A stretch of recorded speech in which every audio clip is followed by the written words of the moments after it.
In the today's lecture, so I'm going to discuss the next unit, that is synchronous generator, also called as alternator. So what is generator? So already we know that. So motor means which converts electrical input to mechanical output. So similarly, generator means which converts the mechanical power to electrical power, mechanical power to AC power. That is called generator. So why this is called alternator? Alternator because it produces an AC power.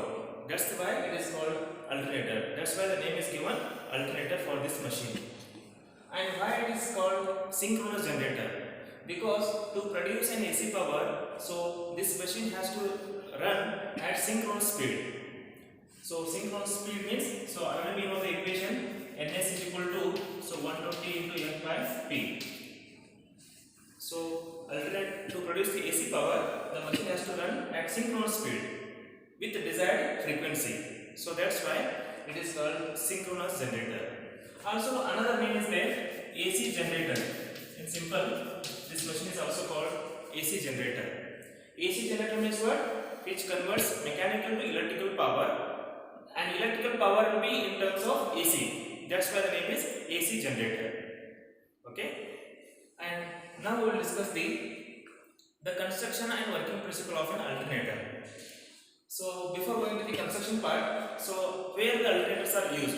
So normally this machine is used in the generation of electrical power in the power stations. So if you take as hydro power station, so the water turbine is coupled with the alternator. So whenever the turbine rotates, so and simultaneously the shaft of the alternator also rotates. So the mechanical rotation is given input, and that converts the electrical output in the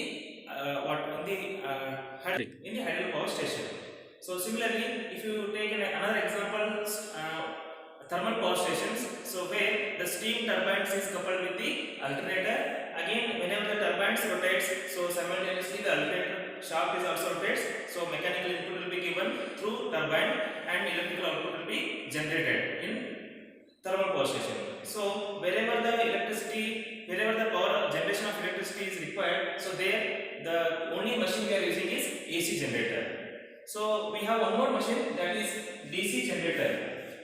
So later in the today's lecture I will give the difference between what is AC generator and what is DC generator. First we will understand the AC generator in detail. So see this diagram. First I will explain the parts of this machine. So we have, you take any machine, so there are two parts. One is the stator and another one will be the rotor. The stator means which is the stationary part of that machine. The rotor means which is the rotating part of that machine. So here the armature winding is used in the stator, so that's why the armature windings are placed in the stationary part of the machine, and the field winding is used on the rotor, so that's why the field winding is placed on the rotor part. Okay, so we have two parts, one is the armature winding and field winding. So in AC generator it is very important, armature winding is stationary, the field winding is rotation, because armature winding is placed on the stator part and field winding is placed on the rotor part. Okay, the next one is, okay, so in the stator, this is the outermost part of the machine. Okay, that is the outermost part of the machine, and the stator consists of number of slots. Okay, the stator consists of number of slots on its inner periphery. So here you can see these are all the slots. So how many number of slots? It depends upon the capacity of the machine. So we can take many number of slots based on the capacity of the machine. So in each slot, the small circles which indicates the armature coils or armature conductors. So three-phase armature conductors are placed inside the slot. The type of the connections will be made usually the star connected three-phase armature winding is used. And in the star connections we have a neutral point, so that should be connected to the ground. So three phase means we have three phases R, Y and B. So R connected to star and neutral terminal will be connected to the ground. So this is the stator part, and which is contains the field winding.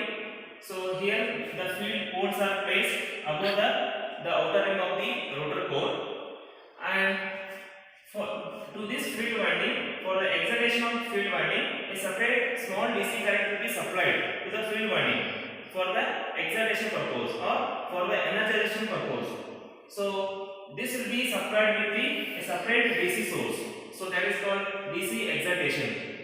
And how much DC excitation will be given? So whether it is 120 volt or 250 volt, based on the capacity of the particular machine.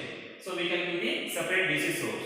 So this DC source is used to fed the small DC current to the field winding for the excitation purpose. So where we can get the magnetic flux in the rotor part. And this DC source is connected with the help of slip rings. Okay, slip rings, and two slip rings are used, and slip rings are connected to the brushes, and through the brush contacts the DC source will be connected. So now I will explain the working principle of an alternator. So the first step is, so already we have discussed the parts of the machine, that is stator and rotor. The stator means the armature windings are placed, and the rotor means the field windings are placed. So for the first step, so a DC source is used for the excitation of the field poles, and the field windings are placed in such a way that, so whenever the DC supply is given to the rotor part, then the poles, the adjacent poles should be opposite polarity. Example, you can see north pole, here is south pole, north pole and south pole, so that we can produce an alternating EMF. So when you supply the DC, small DC current to the field poles, this field winding will be excited, means energized. So the magnetic flux will be, a small DC current will flow to this rotor core directly. So how to give the DC supply to the machine? A small DC compound generator. Normally we are using a small DC compound generator for giving the DC supply to the rotor or field winding. So this DC compound generator is mounted on the shaft of the alternator itself. In the same machine, on the shaft of the machine, so the DC compound generator is installed. So with the help of this DC compound generator, a DC current will be given to the field winding for the excitation, that is for the energization. Next, as I said earlier, this is the alternator, mechanical to electrical conversion. The shaft of this will be connected to the external prime mover. So whenever the prime mover starts rotating, example, if you take Hell power station, whenever the turbine rotates, simultaneously this rotor part also rotates. So whenever the rotor, the shaft of the rotor starts rotating, so already we are giving DC source to the rotor part, there is a field winding. The field winding are already energized. So whenever this whole part, the rotor part starts rotating, so there is a rotating magnetic field. So the magnetic field is created on the rotor part. At this instant, so there is no physically connection between the stator and rotor. So there is some air gap is left between the stator and rotor part. So now we got the magnetic flux.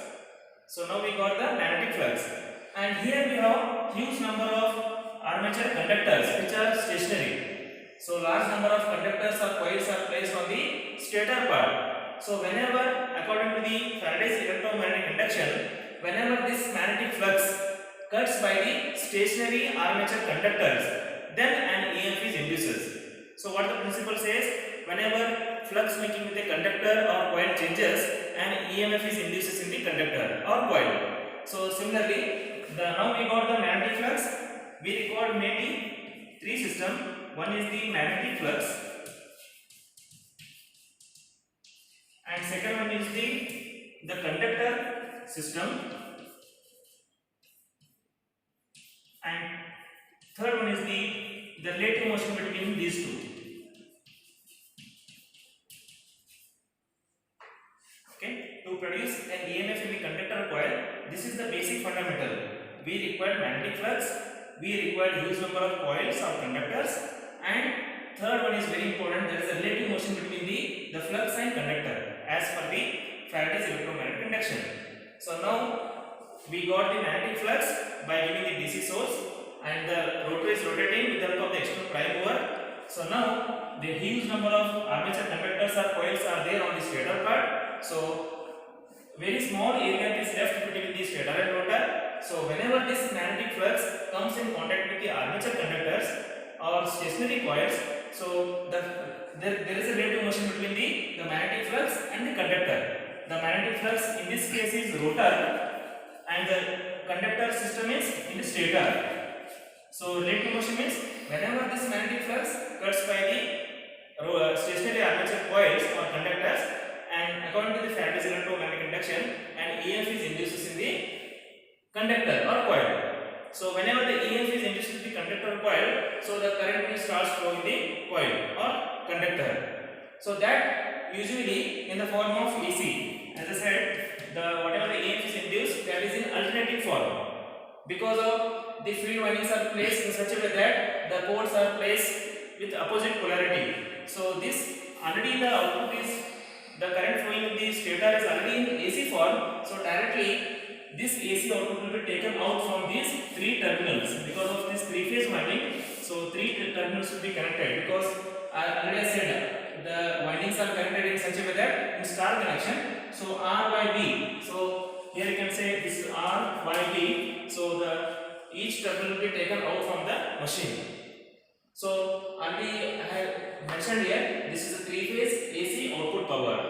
So what happens here? The conversion of mechanical energy into electrical energy, that to electrical energy in terms of AC, that is alternating. So we got from this machine. So now we have discussed that. So how to generate an electrical power from the alternator. So conversion of mechanical to electrical is discussed now. So now here I taken the rotor part. In the construction part, so we have discussed two parts, stator and rotor part. But mainly there is no another design for the stator part. It is remain same, but the rotor can be designed in two way. The rotor part can be designed in two way. So one is the salient pole type construction and non-salient pole type constructions. So let us discuss the types of rotors used in the alternator. So we have two types of rotors used in the alternator. The first one is this salient pole type construction, also called as salient pole alternator, and another name for this is projecting pole type alternator. And another one is non-salient pole construction, also called as cylindrical type construction. Okay. So in the salient pole construction, just you can see. So already we have discussed the working principle. The same rotor I have considered. So okay, the rotor is remain same, means this salient pole constructions are taken while explaining the working principle. So let me discuss about the salient pole construction. Here you can see this is the rotor part, okay, and just you can see above the rotor part the poles are placed. So these are the poles. So I have taken the number of poles is 4. 1, 2, 3 and 4. So the number of poles will be 4 in this case. So the number of poles will be 4. And the poles are designed in such a way that the adjacent poles, this pole is opposite polarity, means this south pole, this north pole, this south pole, north pole, like that. If you are using 4 pole, in this case, if you are using 10 poles, then the design will be same. So adjacent pole should be having the opposite polarity. So that should be the construction of the salient pole. And here we see the same slip rings and brushes. The purpose of using these slip rings and brushes to connect a separate DC source for the excitation of the field winding or field poles. And above the field poles, so the field winding is placed. Okay. So whenever the DC supply is fed to the field winding, so these field windings are excited, means energized. So this coils becomes electromagnetism. And see, the connection of these poles should be done such a way that, so through slip rings. So one pole is connected, and next through slip rings the next pole, and next pole to next pole, next pole to next pole. So this should be connected in series. So whenever you got the DC supply to the machine, so an AC EMF is induces in the alternator. And this type of alternators are mainly used for the low speed applications or medium speed applications. So low or medium speed applications. So this type of alternators are suitable. Why? Because so normally the ranges will be 120 rpm to 400 rpm. Why? Because just you can see the construction. The poles are placed on outer rim of the rotor core or field winding. So whenever this machine starts rotating with high speed, then the stability of this loses, means the mechanical strength is loses when it's running at very high speed. Example 1500 rpm, 3000 rpm. In this case, the mechanical stability also is not good, and another disadvantage is it will be at high speed application, it will be very noisy. So to avoid that, so this is only used for the low and medium. An example for this application will be for normal water turbines is coupled with this, or diesel engines is coupled with this type of alternator. So now we will look on the next type, that is a non-salient pole construction or cylindrical type construction. So this rotor is made up of the solid steel radial cylinder type, okay, and this rotor itself is connected to the shaft of the alternator, and the whole construction is remain same. So we have alternators, we have slip rings, we have brushes, and through the brushes the DC supply is given. Okay, and we have the adjacent poles which has opposite polarity, north south, so on. Same 4-pole construction I have taken, and this rotor itself are slotted, and in these slots the number of field windings are placed. See the design, the poles are placed in such a way that the rotor core itself, the cylindrical type construction itself is slotted, and wherever the slotted slots are there, in that the field windings are placed, and wherever this unslotted portion is there, that unslotted portions, the non-salient poles are used. Okay, here you can see the unslotted portion, the poles are used, and this is slotted, the field windings are placed.